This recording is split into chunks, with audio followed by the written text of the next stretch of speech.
Hey, what's up guys? It's your girl Hillary Pradia Watkins and I am the founder of the Stuck Between series.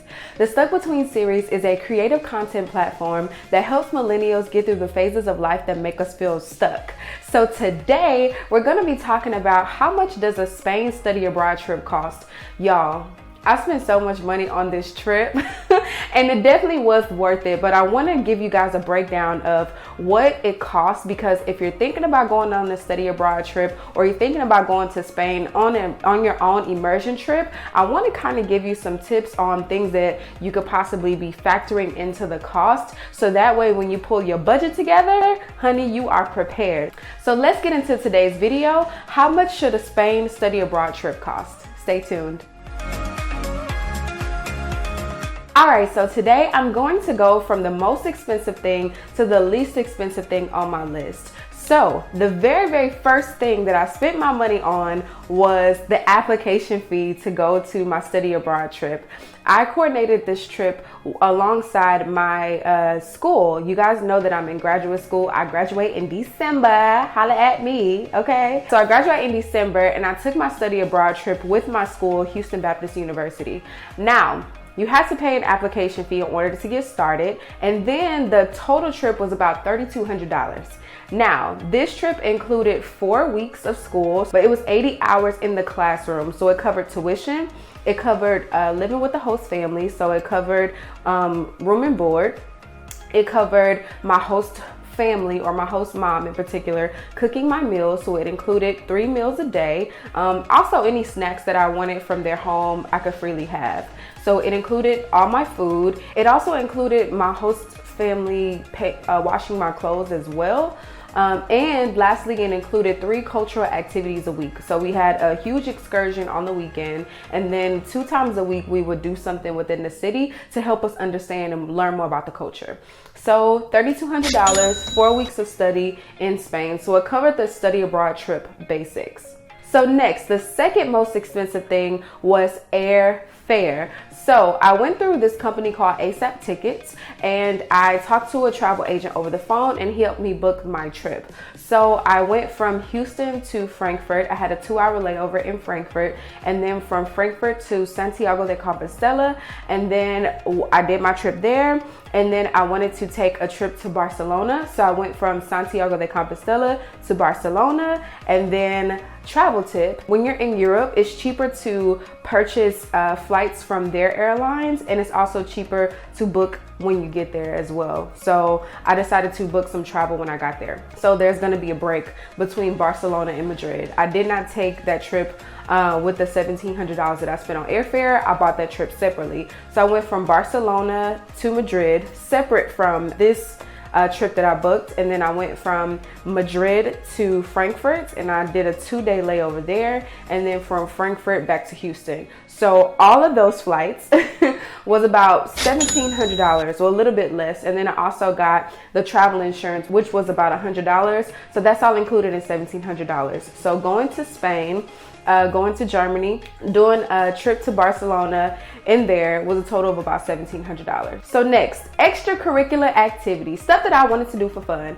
So my extracurricular activities, I would say I spent probably about $1,200 on them. So this included karaoke nights, this included different tours, city tours that I wanted to book within the city, little touristy things.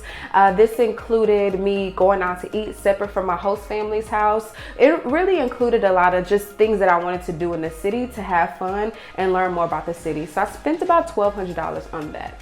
Next, I would highly recommend, if you're thinking about going even on a travel trip, even if it's not a study abroad trip, but if you're just going to travel and have fun, look at your international plan options on your cell phone. And I decided to, y'all, this is a long story and I'm not even going to get into it because this video would be 45 minutes talking about my switch from Sprint to Verizon for the sake of this trip. But I ended up switching to Verizon and it was $10 a day.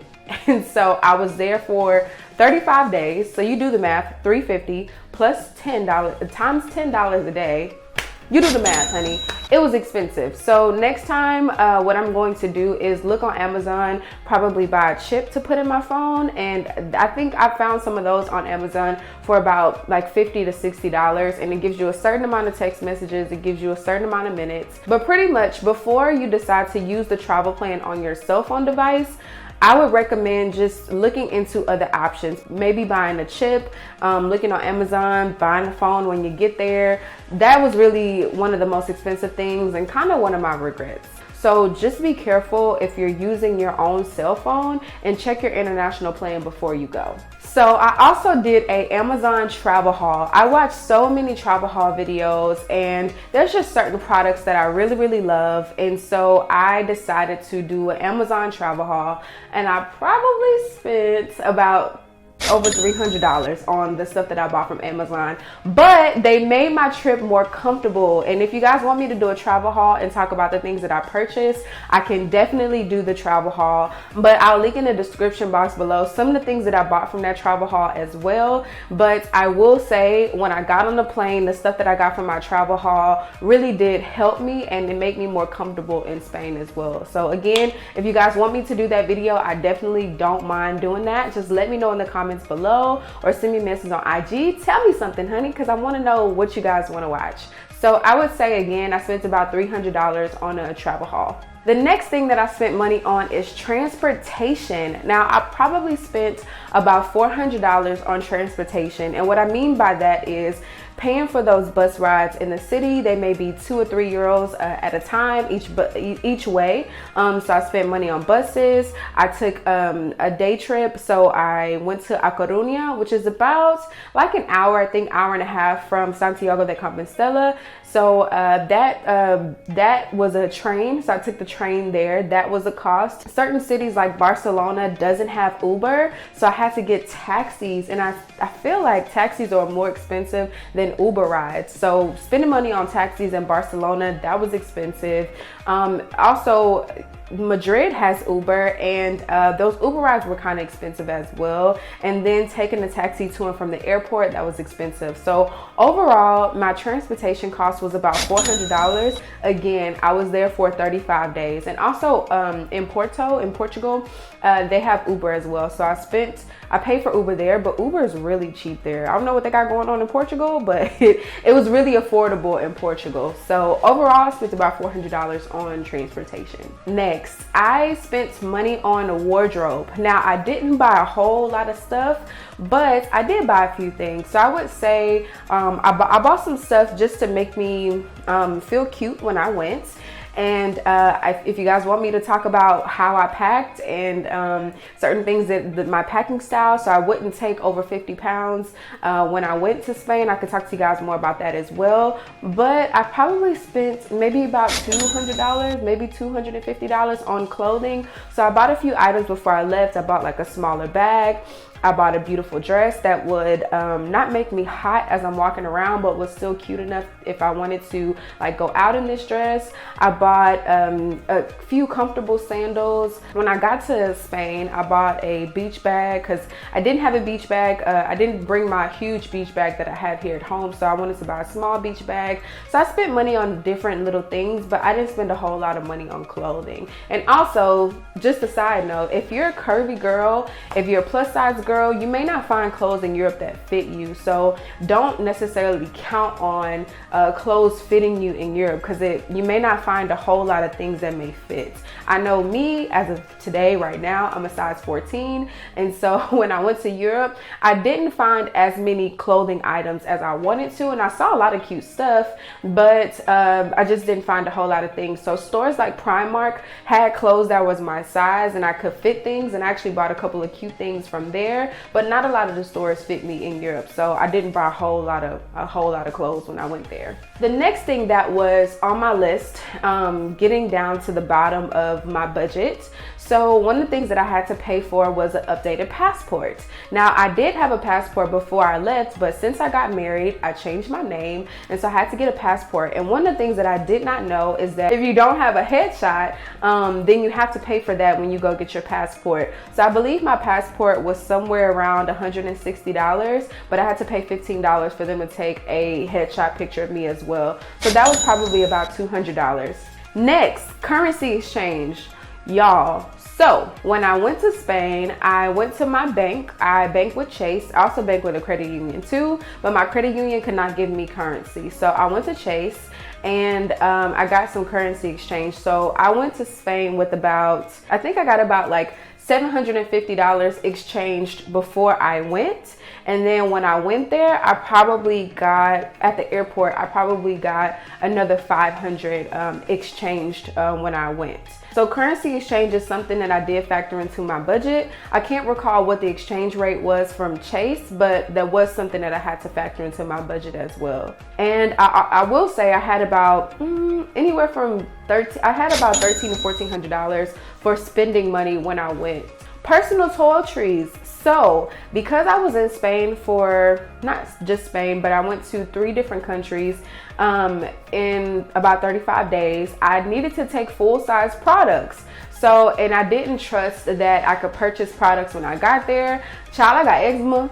So there's just certain products that are staples, and my skin doesn't like everything. So I decided to bring full-size products.